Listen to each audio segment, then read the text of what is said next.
Welcome to the Slop Farm. Enjoy the video.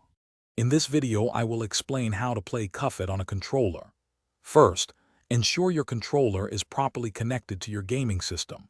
Whether it's an Xbox, PlayStation, or PC controller, a stable connection is key.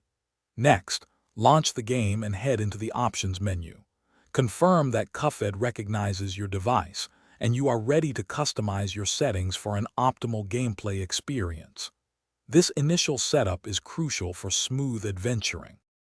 Once your controller is set up, let's master the basics. Use the left analog stick or D-pad to move your character around the vibrant inkwell aisles.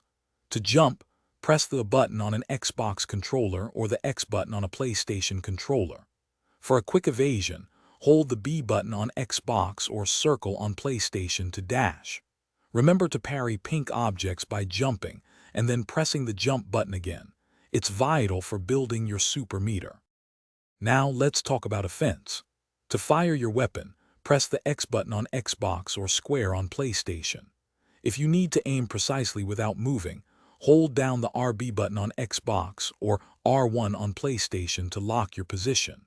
When your super meter has at least one card, you can unleash a powerful EX move by pressing Y on Xbox or triangle on PlayStation. Collect 5 cards to activate your devastating super art. To truly excel in Cuphead, consider these advanced tips. Don't be afraid to experiment with various charm and weapon combinations to find what suits your playstyle best. Learning boss attack patterns is paramount for effective dodging and finding openings for your own attacks.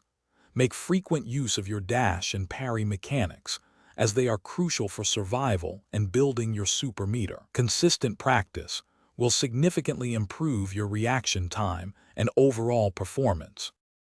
Thanks for watching. Consider subscribing if we helped you today.